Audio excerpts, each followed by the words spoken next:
Hey, this is Sky. Welcome to my YouTube channel. Go check out my website at skyazrael.com for life coaching and mentoring. It's bright and early, daily discipline, mind, body, and soul. This is how we get through. I want to talk a little bit about fear. A lot of us are living in a world of fear. We may not even realize it. You may have a strange coping mechanism of paying too much attention to your threat assessment as you navigate, and that may be driven by past trauma. You know how you can tell? I've been reading this book. It's called The Body Keeps the Score. It's about PTSD and trauma and how we harbor different negativity and fear physically in our body because of mental trauma. And there was, in the chapter I'm reading, there's a little test that they give you. It's kind of like the Rorschach test. You remember that, where they would hold up, maybe if you ever been through therapy, or maybe you've seen it on TV, where they hold up paint splotches, basically, splotches of paint on a white note card or pad of paper. And it's usually done with children, and then the kid will say, oh, that looks like a tree, or that looks like daddy beating mommy. You know, the psychiatrist can get an idea of what's going on with this little kid, and some kids have very positive imaginatory renditions of what they think the paint splotches are, and some kids are all doom and gloom and dark with it. It looks like the devil, that looks like someone getting murdered. That can give a psychiatrist a window into someone's mindset. Now, they have a test like that which is used with photographs, just random photographs. And then they ask the kids to paint the picture, to tell the scene. What's going on in this scene? And they'll show a picture of a lady standing on a porch, looking out, into her yard. They'll show a picture of, just random stuff. A guy shopping at the grocery store.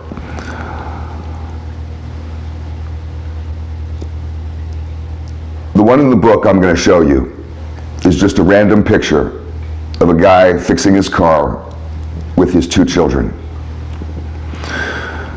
In control groups and studies, when children were shown this picture, it was done heavily in the 80s, these studies, early 80s. Kids who had been through serious trauma and were having a hard time getting over it described the picture as threatening. Described the picture in many different ways, and describing particularly the threatening aspects, the danger in the picture. Normal kids, I say normal with quotation marks, but kids who did not have trauma and PTSD, who were more resilient, they just saw it as a great photo of dad helping kids. Now, it's a black and white photo. Here, I'm going to show it to you, see if you can see that. Can you see that? Give you a good look at it. And remember that picture. What did you see?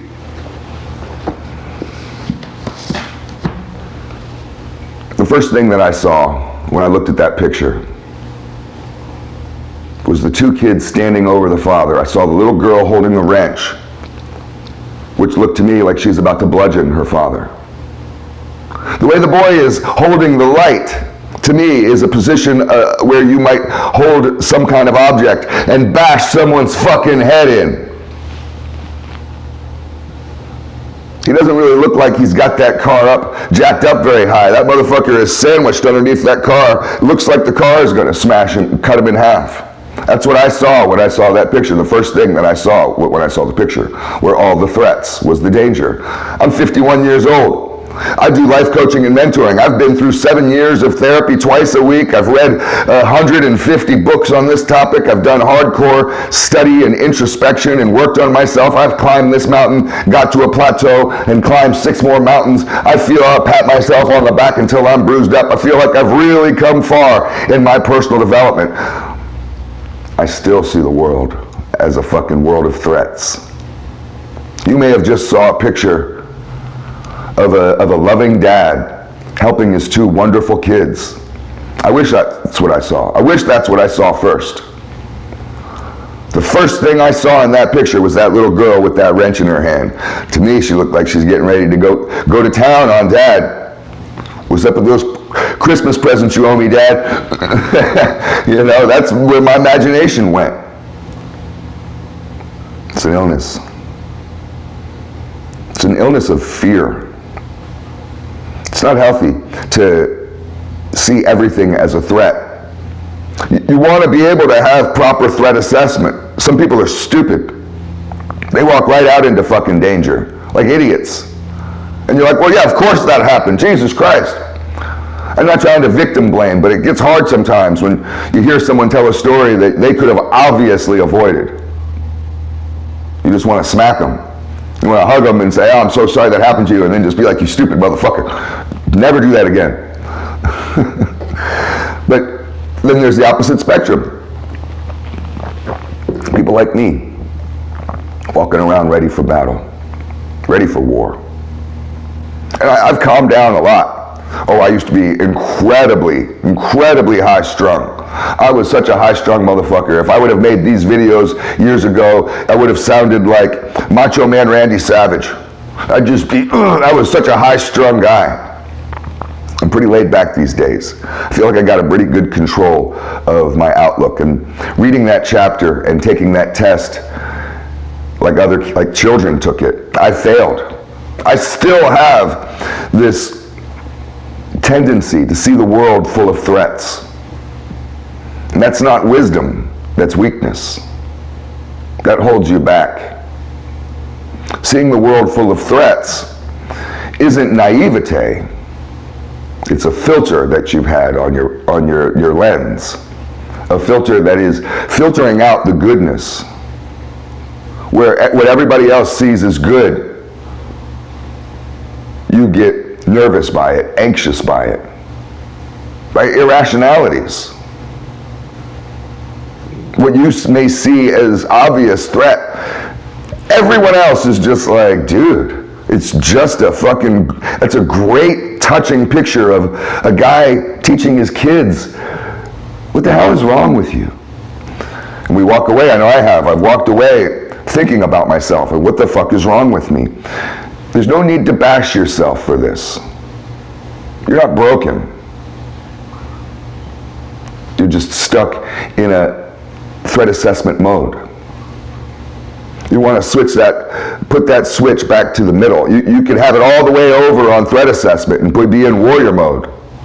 You want to have that mode. I'm thank God I know about threat assessment. If a battle pops off, if a war pops off, guess who's going to survive? I'm still alive. You got motherfuckers can laugh and, oh, Sky, you think you're so badass. I'm still alive. I've watched more than 20 people die right in front of me, and I'm still alive. So my threat assessment, that fear that I've been working with, has kept me alive. But you can't have that fucking switch over on the extreme side. You have, and you don't want it on the other side, where you're just walking around like a bunny rabbit, like you're an idiot, walking up to strangers. Hi, how are you? Can I give you a hug? Can I lend you some money? Or, let's walk into this dark alley. You know, you don't want to be on the other side, so you want to have it in the middle.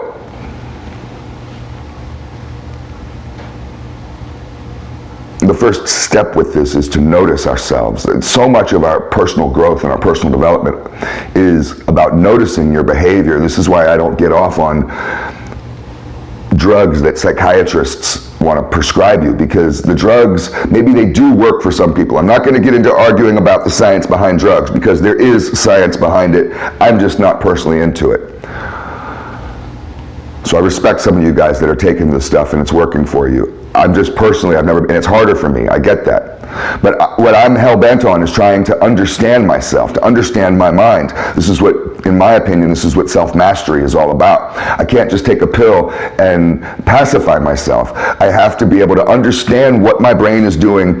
To diagnose the problem, we have to be honest and to understand what it is. This is what you do when you're working on a vehicle. You have to be honest what it is. You can't lie to yourself of what's wrong with your motorcycle. You want to fix it, right? You want to get back out there on the road? We have to get down to what it is.